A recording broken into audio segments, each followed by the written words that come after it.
नमस्कार, मैं हूं वंदना पांडे और आप देख रहे हैं के न्यूज़ इंडिया। बुलेटिन की शुरुआत करेंगे, उससे पहले हेडलाइंस। आज से 8 दिवसीय भारत यात्रा पर रहेंगे मॉरिशस के प्रधानमंत्री नवीन चंद्र रामगलाल। कल मुंबई, आज वाराणसी जाएंगे रामगलाल। सांसद राहुल गांधी का 2 दिवसीय रायबरेली दौरा। रायबरेली में राहुल गांधी बोले, चुनाव आयोग तानाशाह भाजपा, आरएसएस और ओबीसी को बढ़ने नहीं दे रहे हैं। बिहार में विधानसभा चुनाव से पहले बसपा का सर्वजन हितैषी जागरूक यात्रा। 11 दिनों में 13 जिलों में गुजरेगी जागरूक यात्रा। सांसद सोनिया गांधी के खिलाफ वोटर लिस्ट केस में एफआईआर की मांग। दिल्ली की राउज रेवेन्यू कोर्ट में सुनवाई। और दिल्ली में केंद्रीय चुनाव आयोग की बड़ी बैठक। मतदाता सूचियों के एसआईआर की राष्ट्रव्यापी क्रियान्वयन पर होगी चर्चा। पंजाब के 23 और गुजरात के 3 जिलों में बाढ़। बिहार में बिजली गिरने से महिला की मौत। आप देख रहे हैं के न्यूज़, खबरों का सारथी। और रायपुर से खबर बता देते हैं आपको। मुख्यमंत्री विष्णुदेव साय का बड़ा बयान आया है सामने। राज्य स्थापना दिवस में शामिल होंगे पीएम नरेंद्र मोदी और पीएम ने आमंत्रण स्वीकार कर दौरे की स्वीकृति भी दी है। छत्तीसगढ़ मना रहा है स्थापना का रजत जयंती वर्ष। धूमधाम से मनाया जाएगा स्थापना दिवस।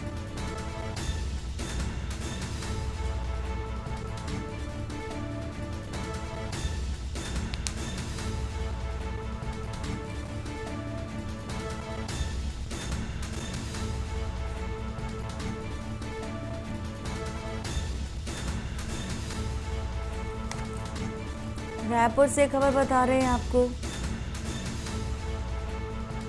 राज्य स्थापना दिवस जो कि मनाया जा रहा है, प्रधानमंत्री नरेंद्र मोदी को आमंत्रण दिया गया है।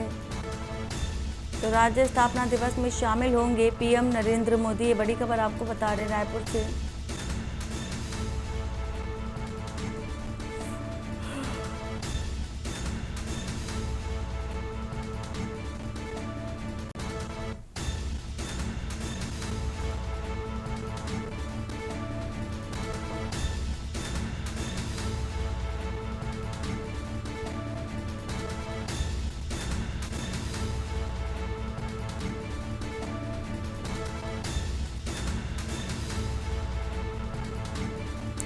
छत्तीसगढ़ स्थापना का रजत जयंती वर्ष मना रहा है।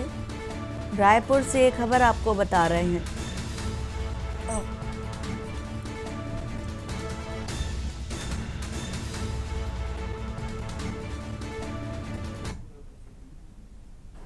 हम लोग रजत जयंती वर्ष में हैं। हमारे प्रदेश के निर्माण को 25 वर्ष पूरे हुए हैं और इसको हम लोग अटल निर्माण वर्ष भी घोषित किए हैं। हमारे छत्तीसगढ़ के निर्माता सद अटल बिहारी वाजपेयी जी ने हम लोग को राज बना के दिया है और उनका भी जन्म शताब्दी वर्ष चल रहा है। तो पूरा 25 सप्ताह रजत जयंती समारोह मनाने का है, जो 15 अगस्त से शुरू हो गया है और आने वाले साल फरवरी तक ये चलेगा। तो स्थापना दिवस के अवसर पर हमारे देश के यशस्वी प्रधानमंत्री जी को आमंत्रित किए हैं और उनकी स्वीकृति मिल गई है। और अंबिकापुर से बता रहे हैं खबर। अधीनस्थों पर भड़के कृषि विभाग के संचालक राहुल देव। तो अंबिकापुर से एक खबर, छत्तीसगढ़ के अंबिकापुर से बता रहे हैं आपको खबर।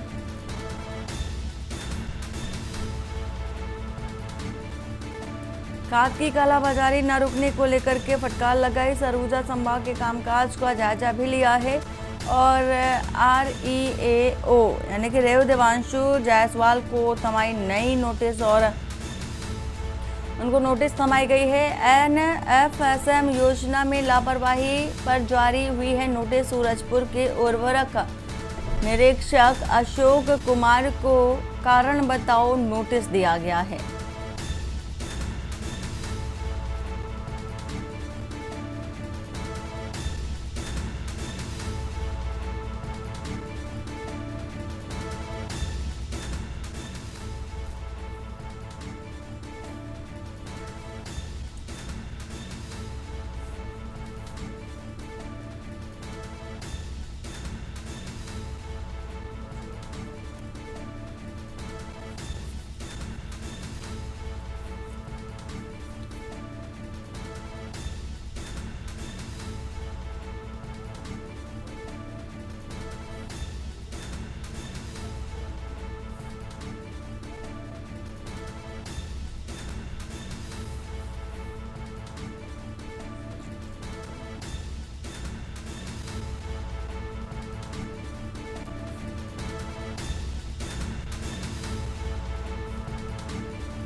और खबर कोरबा से, जहां मुख्यमंत्री विष्णुदेव साय का आज तय कार्यक्रम के तहत दौरे पर पहुंचने वाले हैं और मुख्यमंत्री दोपहर 3 बजे के बाद अंतिम कार्यक्रम में शामिल होकर यहां से राजधानी रायपुर के लिए प्रस्थान करेंगे। साथ ही साथ मुख्यमंत्री साय का दौरा जनहित के लिहाज से काफ़ी अहमियत रखता है, क्योंकि यहां पहुंचने के बाद मुख्यमंत्री मध्य क्षेत्र आदिवासी प्राधिकरण की बैठक में शामिल होंगे। करीब 2 घंटे जारी रहने वाली बैठक में मुख्यमंत्री जहां आदिवासी कल्याण के लिए संचालित योजनाओं की समीक्षा करेंगे, वहीं अधिकारियों आदि से आदिवासियों का जीवन स्तर ऊपर उठाने को लेकर सुझावों का आदान प्रदान भी हो सकता है। यह बैठक दोपहर 1 बजे से 1 बजे के बाद तक चलना तय माना जा रहा है।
और सिद्धार्थ नगर से आ रही है खबर, बता देते हैं। नेपाल जेल से फरार कैदी गिरफ्तार किया गया है। तो नेपाल जेल से कैदी फरार जो कि था वो गिरफ्तार किया गया। एसएसबी ने गिरफ्तार किया और साथ ही साथ सुरक्षा एजेंसियों सहित पुलिस पूछताछ कर रही है। ये खबर आपको बता रहे हैं सिद्धार्थ नगर से। पड़ोसी देश की हालातों पर भारत की नजर। तो नेपाल जेल से फरार कैदी को गिरफ्तार किया गया है और एसएसबी ने 5 कैदियों को बॉर्डर पर गिरफ्तार किया है। सुरक्षा एजेंसियों सहित पुलिस पूछताछ कर रही है। तो पड़ोसी देश की हालातों पर भारत की नजर, खबर बता रहे हैं सिद्धार्थ नगर से।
और खबर सिरसा से बता देते हैं आपको, जहां भैंस खरीदकर फर्जी चेक देने वाले ठग गिरोह के तीसरे आरोपी को गिरफ्तार कर लिया गया है। दरअसल ये गैंग किसानों से भैंस खरीदकर नगद भुगतान करने के बजाय उन्हें फर्जी बैंक चेक देकर रकम हड़पने का काम कर रहे थे। और आपको बता दें कि 14 और 16 अगस्त 2024 को आरोपियों ने गुड़िया खेड़ा निवासी बनवारी लाल से लाखों रुपए की भैंसें खरीदी और भुगतान के नाम पर चेक दी थी। बाद में बैंक से पता चला कि सभी चेक बाउंस हो गए। वहीं जब पीड़ित ने पैसे मांगे तो आरोपियों ने धमकी देते हुए पैसे लौटाने से मना कर दिया। इसकी शिकायत पीड़ित ने थाना नाथू सरी चौपटा में दर्ज कराई थी और जिसके संज्ञान में पुलिस ने धारा 318(2), 318(4) बीएनएस के तहत मामला दर्ज कर जांच शुरू कर दी, जिसमें से 2 आरोपियों को पहले ही गिरफ्तार किया जा चुका। वहीं अब पुलिस ने फरार चल रहे पंजाब के रहने वाले तीसरे आरोपी जगसीर सिंह को गिरफ्तार कर लिया है। आरोपी के कब्जे से 8,000 नकदी बरामद कर उसे 1 दिन की पुलिस हिरासत पर लिया गया, जहां आरोपी से गहन पूछताछ की जाएगी।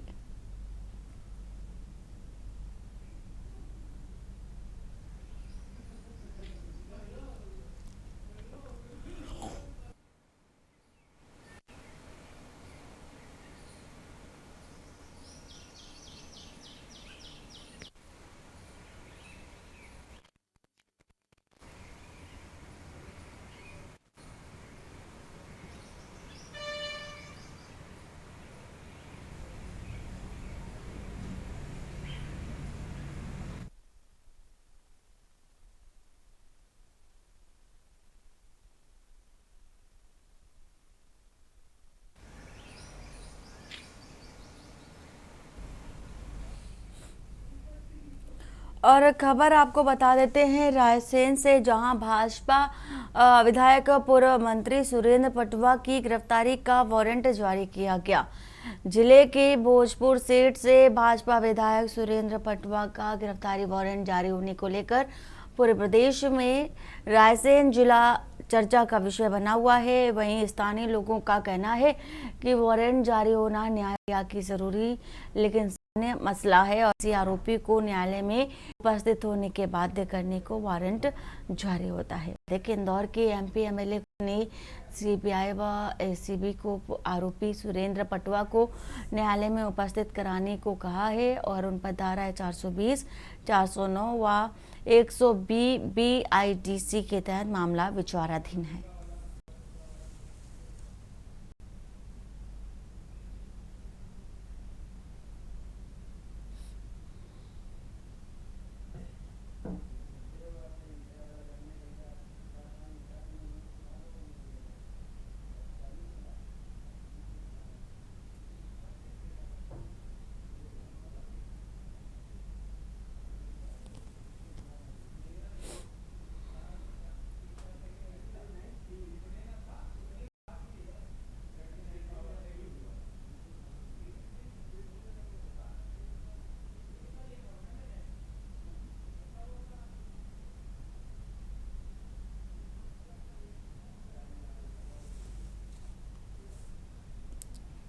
और खबर विदिशा से, जहां कोतवाली थाना क्षेत्र से इंसानियत को शर्मसार करते हुए झाड़ फूक और भभूत से समस्याओं के समाधान का झांसा देकर 22 वर्षीय युवती को हवस का शिकार बनाने का मामला सामने आया।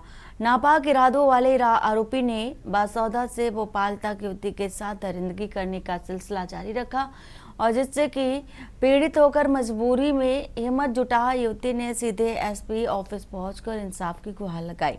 चंद्रेश ने युवती को झाड़ फूक और भभूत के चमत्कारों की कहानी सुना युवती को अपना मुरीद बना लिया और समस्याओं से छुटकारा पाने के लिए युवती को वशीभूत करने के बाद ढोंगी सहित उसके दोस्तों दीपक व प्रदीप ने मनमानी शुरू कर दी। इसके बाद पीड़िता की इज्जत से खिलवाड़ करना शुरू कर दिया। सिलसिला इसी तरह से रूटीन बनता गया। आरोपियों ने बासौदा ही नहीं बल्कि भोपाल ले जाकर भी असमत रौंदने का क्रम जारी रखा और मनमानी करने के बाद आरोपियों ने छुटकारा पाने के लिए पीड़िता को बस में बिठाकर विदिशा के लिए रवाना कर दिया। यहां पहुंचने के बाद लोक लाज की परवाह के चोले से बाहर निकलकर पीड़िता ने हिम्मत जुटाकर पहले पति से आपबीती साझा की और बाद में हिम्मत पाकर सीधे एसपी ऑफिस पहुंचकर न्याय की गुहार लगाई। पीड़िता की शिकायत के संबंध में बात करने पर एएसपी प्रशांत चौबे ने स्वीकार किया। तहरीर के आधार पर मामले की रिपोर्ट दर्ज हुई और साथ ही तहरीर में आरोपी ठहराए गए 2 लोगों को गिरफ्तार भी कर लिया गया। तीसरे मुख्य आरोपी की तलाश की जा रही है और शीघ्र ही कानून के हवाले कर दिया जाएगा।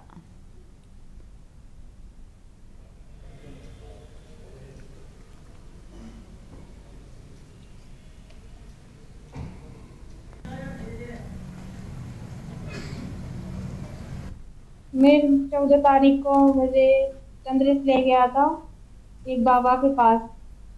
उसने मुझे भभूत दी थी तो उधर मैं बेहोश हो गई थी। तो वो मुझे गंधवासुदा ले गया था कार से। तो उधर मुझे थोड़ा सा होश आया, तो उन्होंने मेरे साथ तीनों ने गलत करा था। चंद्रेश ने और दीपक ने और प्रदीप ने, तीनों ने मेरे साथ। फिर मुझे उधर ले गए थे वासुदा से 4 बजे रात को भोपाल।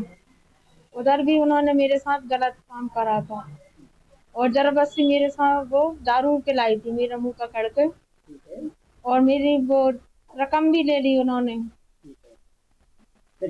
ये एक आवेदन प्राप्त हुआ था जिसमें बताया गया था कि महिला के द्वारा बताया गया था कि किसी झांसे में लेकर या कुछ उसको बबू चबू खिला के उसको भोपाल ले गए थे और उसके साथ 3 लोगों ने गलत काम किया था।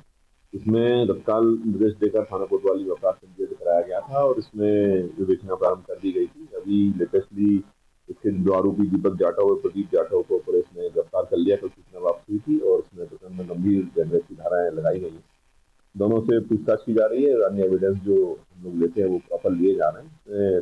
एक और आरोपी फरार है, बहुत जल्दी उसे गिरफ्तार करेंगे। खबर अमृतसर से, जहां पर सीएम भगवंत सिंह मान के निर्देश पर पंजाब में नशे की लत को न्यूनतम स्तर पर पहुंचाने की पुलिसिया मुहिम जारी है। कमिश्नरेट पुलिस ने सोनी सिंह उर्फ सोनी को 4 अन्य साथियों के साथ गिरफ्तार करने में कामयाबी हासिल की। आरोपियों के कब्जे से पुलिस ने करीब किलोग्राम हेरोइन की काफी बड़ी बरामदगी भी देखी गई। सीपी गुरप्रीत भुल्लर ने यह जानकारी दी और बताया कि पकड़े गए आरोपियों में गुरसेवक सिंह, विशाल, दीप सिंह और उर्फ गोला, गुरप्रीत सिंह और अर्शदीप सिंह शामिल है, जो शहर के अजनाला निवासी हैं। उन्होंने नेटवर्क के तार पाकिस्तान से जुड़े होने से इनकार नहीं किया है फिलहाल, और आशंका जताई है कि ड्रोन के जरिए राज्य में मादक पदार्थों का जखीरा पहुंचा करके सीधे ढंग से शहरों गांवों के घर घर पहुंचाई जा रही थी। और अब पुलिस लगातार अवैध कारोबार पर नजर बनाए है और इसीलिए यहां पहुंचने के बाद लोगों को सप्लाई करने से पहले आरोपियों को दबोच कर मादक पदार्थों की बरामदगी की जा रही है।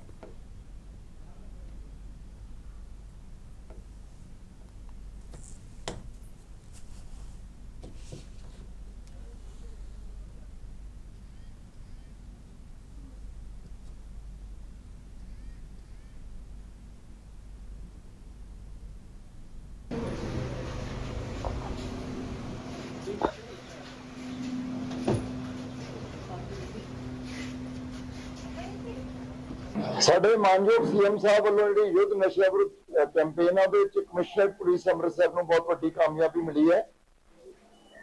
8 kg 1.87 ग्राम ਹੀਰੋਇਨ ਬਰਾਮਦ ਕੀਤੀ ਗਈ, 8 ਕਿਲੋ 187 ग्राम और 5 ਜਿਹੜੇ ਸਮਗਲਰਸ ਨੇ ਉਹ ਅਰੈਸਟ ਕੀਤੇ ਗਏ। मैं समझदा बहुत ਵੱਡਾ ਇੱਕ ਡਰਗ ਕਾਰਟਲ ਹੈ ਜਿਹੜਾ ਬਸਟ ਕੀਤਾ ਗਿਆ, ਜਿਹੜਾ ਕ੍ਰਾਸ ਬਾਰਡਰ ड्रोन राही कंसाइनमेंट्स पुश हो रही हैं अक्रॉस द इंटरनेशनल बॉर्डर। वो सारा जिहड़ा सिंडिकेट है ये सारा बस्ट किया गया। ਇਹਦੇ ਛਾਟਾ ਦੇ ਵਿੱਚ ਅਸੀਂ ਸਭ ਤੋਂ ਪਹਿਲਾਂ ਜਿਹੜਾ ਸੋਨੀ ਸਿੰਘ ਏਲੀਅਸ ਸੋਨੀ एक लिस्टेड साडा सप्लायर भी है ਨੂੰ ਅਰੈਸਟ ਕੀਤਾ ਸੀਗਾ और ਇਹਦੇ ਖਿਲਾਫ ਪਹਿਲਾਂ ਵੀ 6 ਮੁਕੱਦਮੇ ਦਰਜ ਹੈ ਇੰਕਲੂਡਿੰਗ ਕਮਰਸ਼ੀਅਲ ਕੁਆਂਟੀਟੀ ਹੀਰੋਇਨ ਦੇ। ਇਹਦੇ ਜਿਹੜੇ ਮੁਕੱਦਮੇ ਨੇ ਵੱਖ-ਵੱਖ ਥਾਣਿਆਂ 'ਚ ANTF मोहाली, मकबूलपुरा, छाटा, कंटोनमेंट और सिविल लाइन, इस थाने के खिलाफ अलग अलग मुकदमे दर्ज है और काफी बदनाम हीरोइन स्मगलर है। और वक्त तो चला एक छोटे से ब्रेक का। ब्रेक के बाद जल्द हाजिर होते हैं। ब्रेक के बाद आपका स्वागत है। रायबरेली से खबर बता रहे हैं आपको, राहुल गांधी ने विरोध पर जताई प्रतिक्रिया और इसी के साथ ही यूपी के मंत्री दिनेश सिंह ने किया था प्रदर्शन।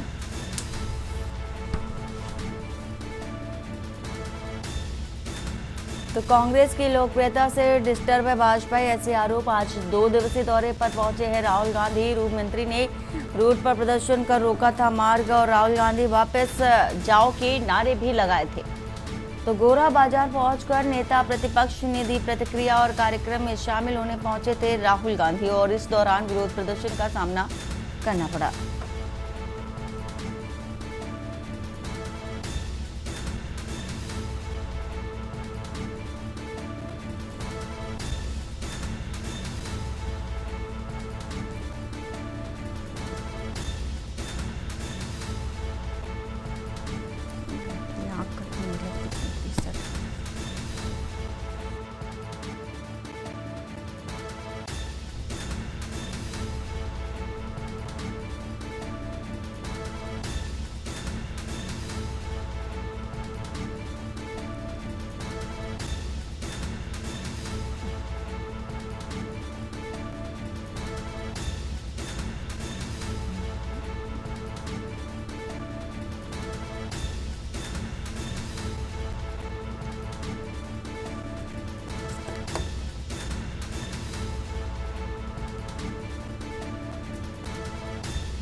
वाले पूरे देश में बड़े डिस्टर्ब है, क्योंकि ये जो वोट चोर का है ना, ये अब फैल रहा है, क्योंकि हमने इनकी पकड़ ली है चोरी। तो ये महाराष्ट्र में, हरियाणा में, कर्नाटक में, यूपी में, सब जगह हमारे पकड़ लिया हमने। राहुल जी, बिहार में जिस तरीके से बड़ी प्रॉब्लम आ रही है, बिहार को लेकर आरोप लगाया गया है। देखिए, राहुल गांधी ने और अमरोहा में नगर पालिका परिषद ने शहर के स्कूलों पर बड़ा फैसला सुनाते हुए उन्हें टैक्स श्रेणी में शामिल कर दिया है। अब प्रत्येक स्कूल को निर्धारित टैक्स समय पर जमा करना होगा। नगर पालिका ने सभी स्कूलों का पूरा डाटा तैयार कर लिया है और संचालकों से अपील की है कि वे समय से टैक्स अदा करें। नगर पालिका परिषद अमरोहा के अधिशासी अधिकारी डॉक्टर ब्रजेश कुमार ने जानकारी देते हुए कहा कि नियमों का पालन न करने वाले स्कूलों के खिलाफ सख्त कार्रवाई की जाएगी और इसको लेकर के ईओ ने अधिकारियों के साथ बैठक कर स्पष्ट निर्देश जारी किए हैं।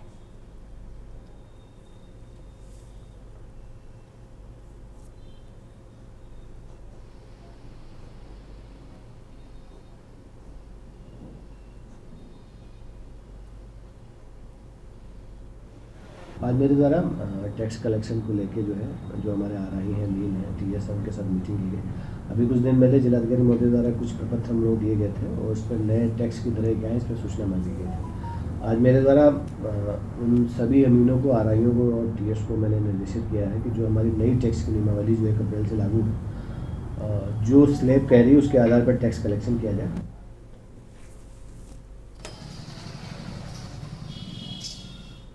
रायबरेली से आ रही है खबर, बता देते हैं आपको। रायबरेली से अपनी रॉ में दिखाई दिए नेता प्रतिपक्ष राहुल गांधी, वही मीडिया से दूरी बनाकर आम लोगों से मुलाकात से गुरेज नहीं रहा।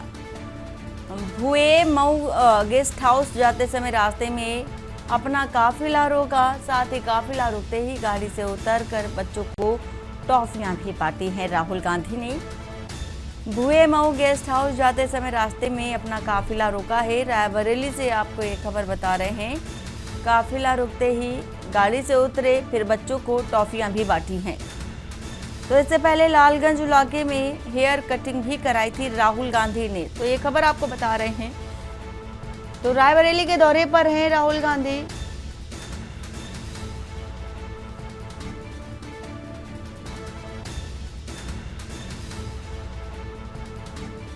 तो मीडिया से दूरी बनाकर आम लोगों से मुलाकात से गुरेज नहीं रहा, लेकिन मीडिया से बातचीत नहीं की, उनसे दूरी बनाकर चले। भुए में गेस्ट हाउस जाना था और काफिला रुकते ही गाड़ी से पहले उतरे, फिर बच्चों को टॉफियां भी बांटी हैं।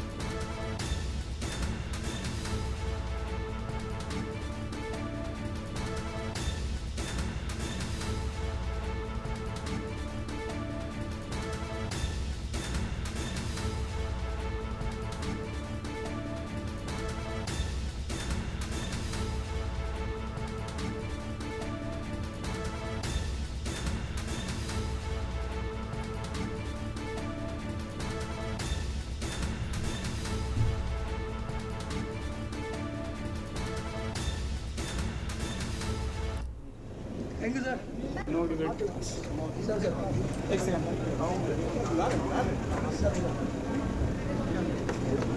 भैया, एक सेकंड है फोटो ना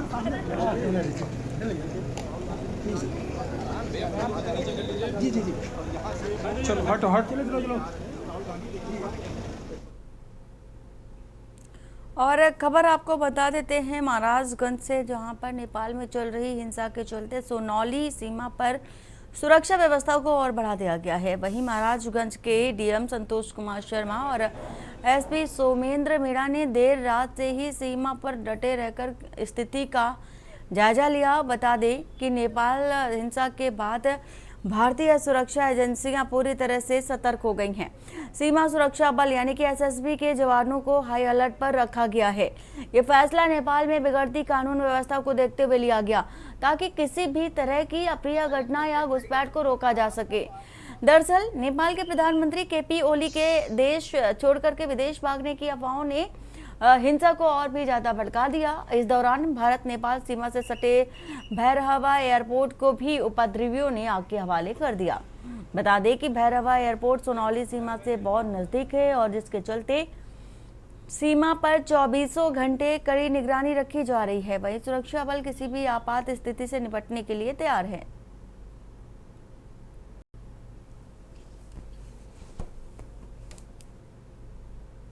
प्रयागराज से आ रही है खबर, बता देते हैं आपको। पूर्व मंत्री आजम खान को जमानत मिली है। इलाहाबाद हाई राहत मिली है आजम खान को और इसी के साथ ही उच्च न्यायालय ने 12 अगस्त को सुरक्षित किया था फैसला। फिलहाल आजम खान को राहत मिलती नजर आ रही है। रामपुर एमपी एमएलए कोर्ट को पूर्व मंत्री को सुनाई थी सजा और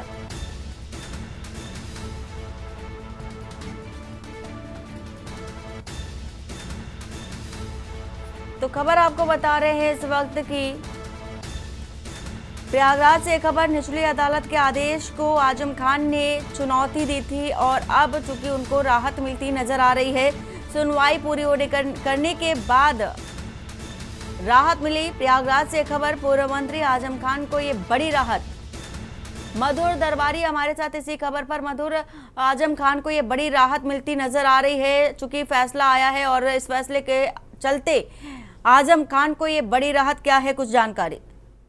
मैं आपको बता दूं कि पूर्व केंद्रीय मंत्री आजम खान और सपा के नेता आजम खान को आज इलाहाबाद हाईकोर्ट से जो है जमानत याचिका पे जो है उनको वहां पे राहत मिली है और वो जमानत याचिका जो थी जो उसको जो है एक्सेप्ट कर लिया गया है। उनको जो है उससे इसके पहले जो उनकी निचली अदालत में जो डूंगरपुर केस था उस मामले में उनको जमानत उसमें जो है उसको उनको राहत मिली है इससे और उसको एक्सेप्ट कर लिया गया। उसके साथ साथ मैं आपको बता दूं जो निचली अदालत है डूंगरपुर केस में एमपी एमएलए जो कोर्ट होती है आपकी रामपुर की, उसमें जो है इनको 10 साल की सजा जो दी थी, जिसको लेकर के जो है उन्होंने इसके खिलाफ जमानत याचिका इलाहाबाद हाईकोर्ट में मूव कराई थी।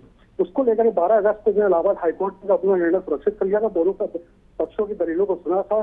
जो वादी का पक्ष है उनका कहना था कि जो FIR हुई थी वो 3 साल बाद की गई थी, इसलिए वो जो है केस नहीं बनता है। वो FIR काफी लेट हुई थी और इसके साथ साथ जो डूंगरपुर केस में जो इस प्रॉपर्टी की बात हो रही है वहाँ पे मौजूद ही नहीं थी। जबकि जो सरकार की तरफ से पक्ष रखा गया उनका कहना था कि ऐसा कुछ भी नहीं है कि 3 साल अगर देर से FIR हुई है इसका मतलब ये नहीं कि क्योंकि जो वादी है उसका ये आपराधिक इतिहास रहा है इसलिए इसको जो है जमानत अर्जी को खारिज किया जाए। लेकिन जो सिंगल बेंच थी इलाहाबाद हाईकोर्ट की उसने इस निर्णय को सुरक्षित कर लिया और आज इस निर्णय को उन्होंने दिया जिसमें उन्होंने जो है बड़ी राहत देते हुए आजम खान को जो है ये जमानत याचिका उनकी जो है उनको जमानत दे दी है। लेकिन उसके बावजूद भी जो है आजम खान अभी जेल में ही रहेंगे दूसरे अन्य केस की वजह से। और इसके साथ साथ मैं आपको बता दूं कि ये जो इलाहाबाद हाईकोर्ट से उनको जो राहत मिली है इसके बाद जैसे मैंने आपको बताया कि वो जेल में रहेंगे। और वो जो ये केस था आपका ये डूंगरपुर केस था ये प्रॉपर्टी को लेकर के था जिसमें 2019 में एक FIR जो है वादी ने करवाई थी और वादी की जो FIR की थी उस पर जो है एमपी एमएलए कोर्ट ने रामपुर की जो 10 साल की सजा उनको सुनाई थी, जिसमें उन्होंने 3 लोगों के खिलाफ, एक आजम खान हो गए और एक ठेकेदार हो गया और एक पूर्व पुलिस अधिकारी थे, तीनों के खिलाफ उन्होंने FIR कराई थी। और उसमें 2016 में जो है वो डूंगरपुर जो एरिया था जो वहाँ पे जो क्या कहते हैं प्रॉपर्टी थी उसमें कहा गया था कि वहाँ पे जो है कब्जा किया गया, उसके साथ वहाँ लूटपाट की गई, चोरी भी की गई, मारपीट की गई। तो उस मामले में FIR हुई थी जिसके वजह से एमपी एमएलए कोर्ट ने रामपुर के 10 साल की सजा सुनाई थी, जिससे बड़ी राहत जो है वो आज आजम खान को मिली है माननीय उच्च न्यायालय से, इलाहाबाद हाईकोर्ट से। लेकिन उसके बावजूद वो अभी भी जेल में बने रहेंगे। बिल्कुल मधुर, बहुत शुक्रिया पूरी जानकारी देने के लिए। फिलहाल प्रयागराज से बड़ी खबर बता रहे हैं पूर्व मंत्री आजम खान को ये राहत मिलती। उच्च न्यायालय ने 12 अगस्त को सुरक्षित किया था फैसला और फैसला सुनाया है। फैसले के साथ ही साथ जो राहत है वो आजम खान को मिलती नजर आ रही है।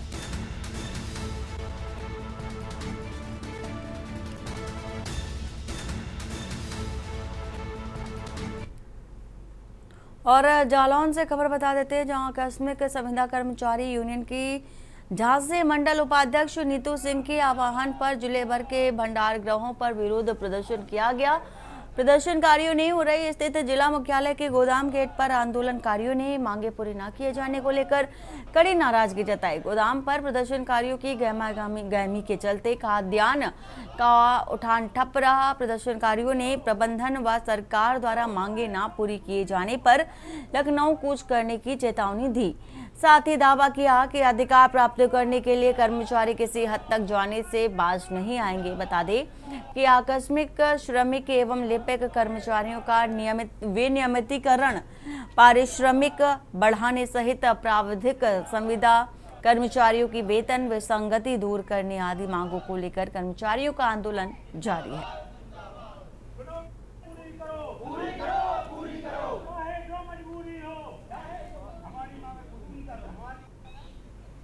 कर्मचारी एकता जिंदाबाद, जिंदाबाद। कर्मचारी एकता जिंदाबाद, जिंदाबाद। यूनियन ट्रेड यूनियन है जो रेगुलर और आकस्मिक लोगों की यूनियन है, जिससे हम लोग लड़ाई लड़ रहे हैं। जो वो हमारी लड़ाई है 31 दिसंबर को शासनादेश जारी हुआ था 2001 तक के लोगों को नियमित किया जाएगा।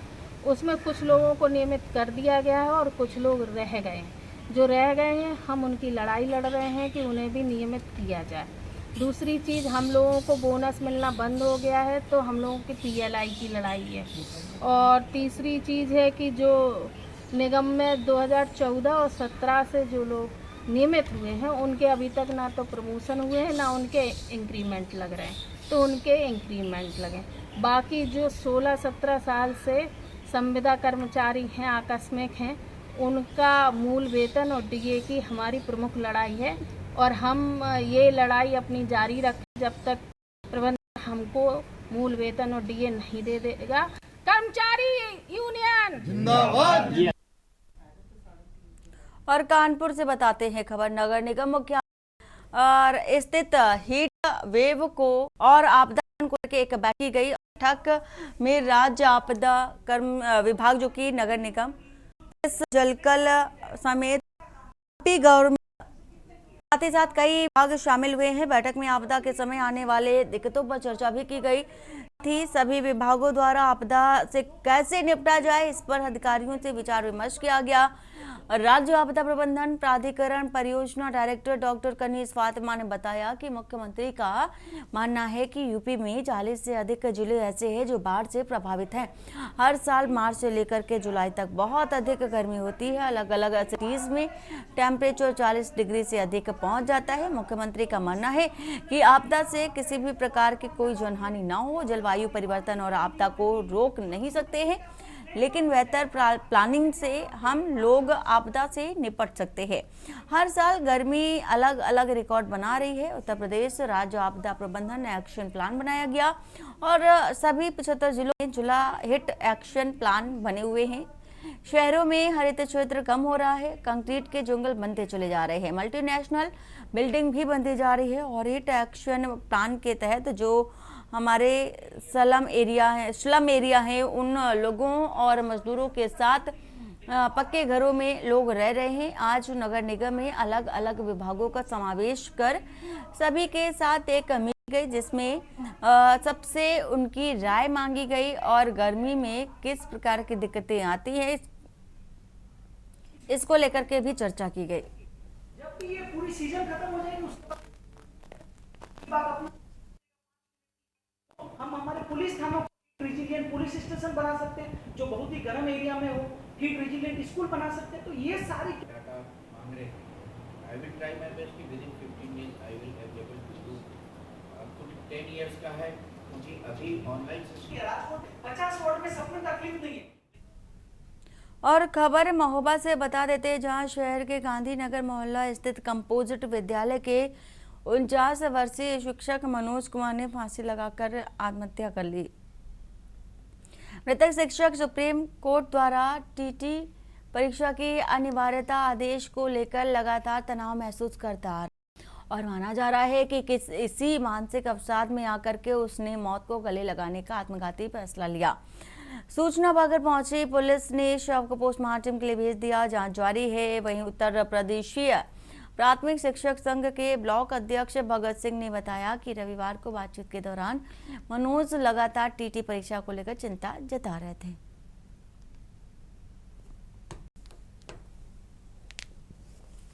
हमारे एक शिक्षक साथी जो है श्री मनोज साहू जी, उन्होंने कल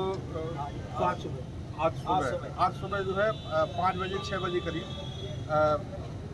फांसी लगा करके आत्महत्या की है। और हमको कुछ जब मैं कल लखनऊ था, बैठक थी हमारी इसी जो सुप्रीम कोर्ट का फैसला आया है टेट की अनिवार्यता को लेकर के, उसी के संबंध में हमारे प्रांतीय अध्यक्ष जी ने बैठक आहूत की थी।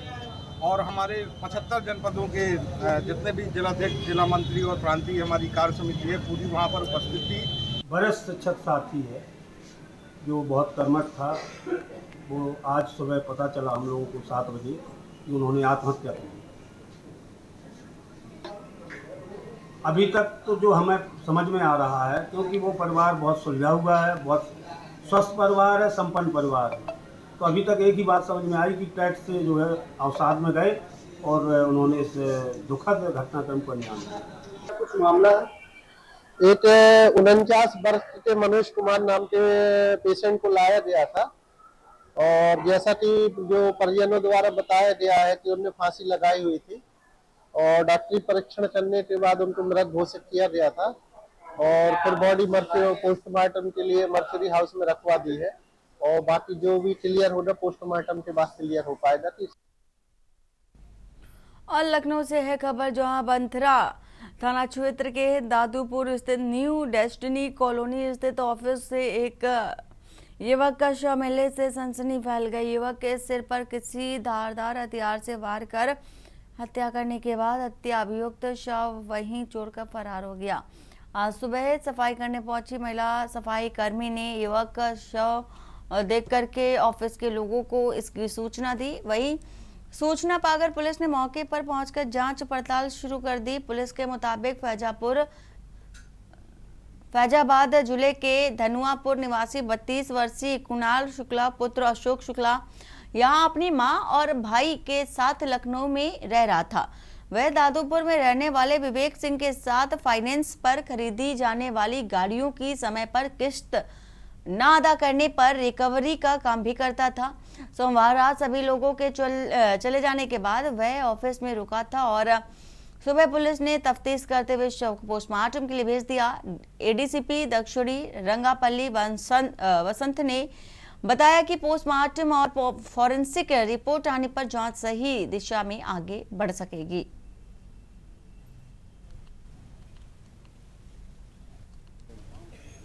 आज सुबह 8 बजे थाना बंथरा क्षेत्र के अंतर्गत दाऊदपुरा गांव डेस्टिनी कॉलोनी के अंतर्गत एक कुणाल शुक्ला नाम जो पुत्र अशोक शुक्ला जिसका लाश मिली है उसका ऑफिस में जो फाइनेंस का काम करता है, इसमें जो अभी है उसका तलाश चल रही है। लोगों को इंसाफ मिले पूरा, और हमारे देवर यहाँ काम करते थे जिनके अंडर में विवेक सिंह के अंडर में, और उन्होंने ही यहाँ से कैमरा हटवाया है, उन्हीं का ही किया धरा है सब कुछ, ठीक है। और उनका कुछ पैसा पकाया था, उन्हीं से दुश्मनी चल रही थी। और जो मेरे हस्बैंड है वो इनको कहते रहते थे कि भैया यहाँ ना काम करो ना कुछ करो, जैसा कि मम्मी ने बताया। हमीरपुर जिले के मौदाहा में एसडीएम करणवीर सिंह का एक वीडियो सोशल मीडिया पर वायरल हुआ है। तो ये वीडियो सोशल मीडिया पर वायरल हुआ है, हमीरपुर से बता रहे हैं खबर, और जिसमें से वे खाद के लिए लाइन में लगे किसानों से अभद्र भाषा में बात करते नजर आ रहे हैं। वीडियो में एसडीएम को अभद्र भाषा का इस्तेमाल करता सुना जा सकता है और इस घटना के बाद सियासत गर्मा गई है। यूपी कांग्रेस ने अपने आधिकारिक एक्स हैंडल से वीडियो शेयर करते हुए योगी सरकार पर हमला बोला। कांग्रेस ने लिखा, भाजपा सरकार के किसान सम्मान मॉडल में किसानों को मिलता है अपमान और धमकी। वायरल वीडियो के बाद विपक्ष ने प्रशासन पर अफसरशाही का आरोप लगाते हुए कार्रवाई की मांग की। हालांकि अब तक प्रशासन की ओर से कोई आधिकारिक प्रतिक्रिया नहीं आई है। 8 बजे से खाद बटेगा, पूरी लाइन लगवा के पूरी व्यवस्था बनवा के हम तब बंटवारा शुरू करेंगे। आप बिल्कुल निश्चित रहे, कोई बेईमानी नहीं होगी। और खबर आपको अमरोहा से बताते हैं, जहां पर एंटी करप्शन टीम ने घूस लेते हुए रंगे हाथ चौकबंदी लेखपाल उत्तम बालियान को रंगे हाथ गिरफ्तार किया, जिसके कब्जे से रिश्वत के 20,000 रुपए बरामद हुए। मुरादाबाद से आई भ्रष्टाचार निरोधक संगठन इकाई ने गांव बंसीवाला मेहरपुर निवासी चरण सिंह की शिकायत पर यह कार्रवाई की। चरण सिंह की माता के नाम पर जो जमीन थी उसको एक जगह करने की आपत्ति को समाप्त करने के लिए चरण सिंह से चकबंदी लेखपाल उत्तम सिंह ने 20,000 की रिश्वत मांगी थी, जिसकी शिकायत पीड़ित ने एंटी करप्शन टीम से कर दी और जिसके बाद टीम में बड़ी कार्रवाई भी करते हुए लेखपाल चकबंदी उत्तम बालियान को 20,000 रुपए की रिश्वत लेते रंगे हाथ दबोच लिया। और वही अब एंटी करप्शन टीम के द्वारा अमरोहा देहात थाना में आरोपी लेखपाल के खिलाफ मुकदमा दर्ज कर कार्रवाई की जा रही है।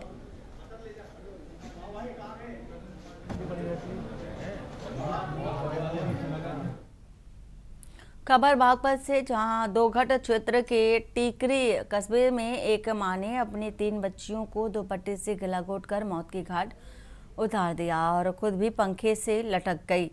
वही घटनास्थल पर पहुंचे एसपी सूरज कुमार राय ने बताया कि काफी दिनों से पति पत्नी का विवाद चल रहा था, जिसमें विकास कुछ दिन से अपनी पत्नी से बात नहीं कर रहा था। वहीं विकास की पत्नी बच्चों को अच्छे से स्कूल में पढ़ाना चाहती थी, जिसको लेकर के आए दिन विवाद होता रहता था और जिसके चलते उसने ये कदम उठा लिया। इस घटना से परिजनों में शोक की लहर दौड़ गई। मृतक बच्चों में 7 साल की गुंजन, 2 साल की किट्टू और 4 माह की मीरा शामिल है। इस दौरान पुलिस ने सभी शवों को पोस्टमार्टम के लिए भेज दिया है और मामले की जांच कर रही है।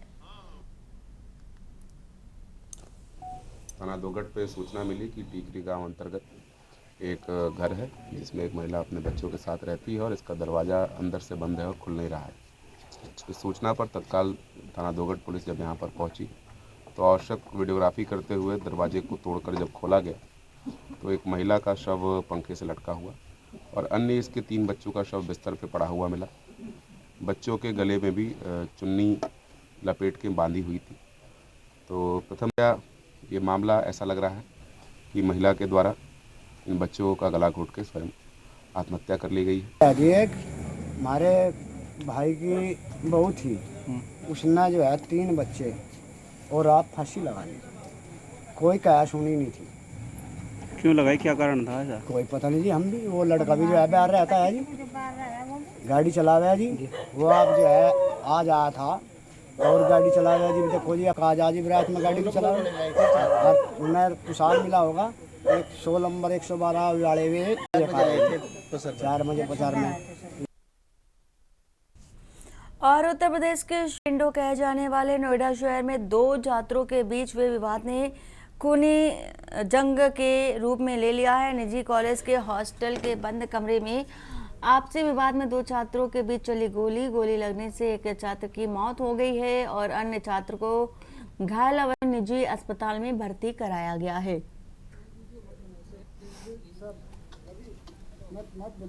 मूल रूप से आंध्र प्रदेश निवासी दीपक कुमार में मृतक छात्र की पहचान हुई। पुलिस को मौके से एक लाइसेंसी रिवॉल्वर, 4 कारतूस, 2 खोखे, मोबाइल व लैपटॉप भी बरामद हुआ। मुकदमा दर्ज कर दोनों छात्रों के बीच हुए विवाद का कारण जानने में जुटी है पुलिस और ग्रेटर नोएडा के क्षेत्र के अंतर्गत नॉलेज पार्क क्षेत्र की घटना बताई जा रही है।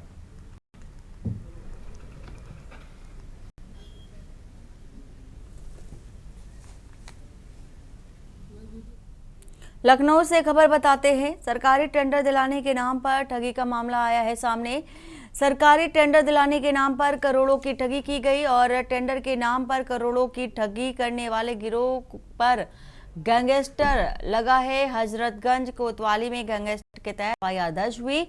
हजरतगंज एसएचओ विक्रम सिंह ने दर्ज कराई कोतवाली में एफआईआर। वहीं आशुतोष मिश्रा, प्रीति पांडे और नीतू मिश्रा के खिलाफ एफआईआर दर्ज की गई। रुद्रा एंटरप्राइजेस नाम की कंपनी बनाकर के लोगों में लोगों से ठगी की जा रही थी और लखनऊ के अलग अलग थानों में गिरोह के खिलाफ कई एफआईआर भी दर्ज हुए। ठगी की रकम से विकास नगर इलाके में बना रखा था आलीशान बंगला और पुलिस जल्द करोड़ों की ठगी करने वाले जालसाजों का बंगला भी अब कुर्क करेगी। हजरतगंज थाने में गैंगस्टर एक्ट के तहत जालसाजों पर केस दर्ज हुआ है।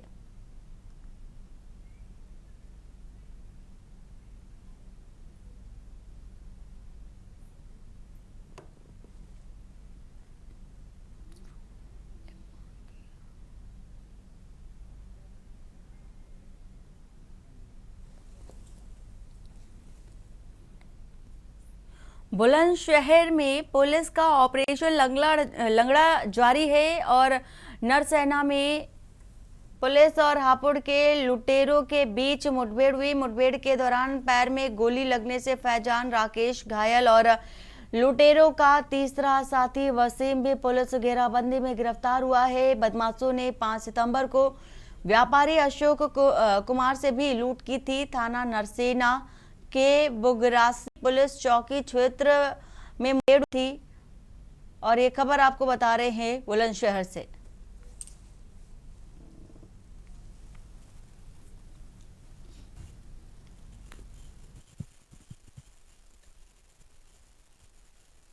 आज दिनांक 10/7/2025 को थाना नरसेना एवं स्वाट पुलिस टीम द्वारा संदिग्ध व्यक्ति एवं वाहनों की चेकिंग की जा रही थी। इस चेकिंग के दौरान तभी एक बाइक में 3 लोग सवार पुलिस की चेकिंग को देख तेजी से वाहन को बढ़ाने लगे। जब पुलिस ने इनका पीछा किया तो पुलिस से घिरता हुआ देख इन्होंने पुलिस पार्टी पे फायरिंग कर दी। आत्मरक्षा कार्रवाई में 2 व्यक्ति के पैर में गोली लगी है तथा तीसरे व्यक्ति को पकड़ने में पुलिस सफल रही है। जो 2 व्यक्ति के पैर में गोली लगी है उनकी पहचान फैजान और राकेश जो कि हापुड़ के रहने वाले तथा तीसरा व्यक्ति वसीम वो भी हापुड़ का रहने वाला है। उल्लेखनीय है कि प्रारंभिक पूछताछ में जब इनसे बात किया गया तो इन्होंने बताया कि कुछ दिनों पहले जो थाना नरसेना क्षेत्र में जो लूट हुई थी सराफा व्यापारी के साथ उसमें इन लोग शामिल थे।